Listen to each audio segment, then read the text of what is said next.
est fait de nuit. Voyager seul et triste. Et j'ai passé la nuit dans une étrange hôtellerie. À la plus vieille chambre, un enfant m'a conduit de galerie en galerie. Je me suis étendu sur un grand lit carré, flanqué de lions héraldiques. Un rideau blanc tombait à longs plis, bigarré, du reflet des vitraux gothiques.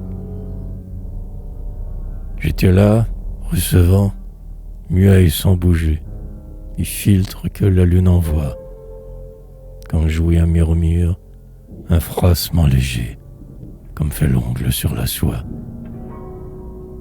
Puis comme un battement de fléaux sourds et prompts, dans des granges très éloignées.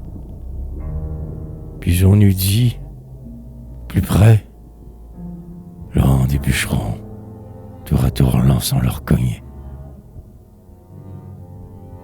Puis un long roulement, un vaste branle-bas, pareil au bruit d'un char de tôle, attelé d'un dragon toujours fumant et là, qui souffle à chaque effort d'épaule. Puis soudain serpenta dans l'infini du soir un sifflement lugubre, intense, comme le cri perçant d'une âme au désespoir, en fuite par le vide immense. Ah, c'était un convoi que j'entendais courir, à toute vapeur dans la plaine.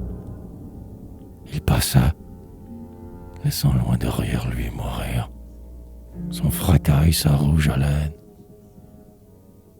Le passage du monstre un moment ébranla les carreaux étroits des fenêtres, fit geindre un clavecin poudreux qui dormait là, et frémir des portraits d'ancêtres. Sur la tapisserie, Heptéon tressaillit. Diane contracta les lèvres. Un plâtre détaché du haut du mur failli brisait l'horloge de vieux Sèvres. Ce fut tout. Le silence aux voûtes du plafond replia lentement son aile. Et la nuit, arrachée à son rêve profond, se redressa plus solennel. Mais mon cœur remué ne se put assoupir. J'écoutais toujours dans l'espace cette course effrénée, ce strident soupir, image d'un siècle qui passe.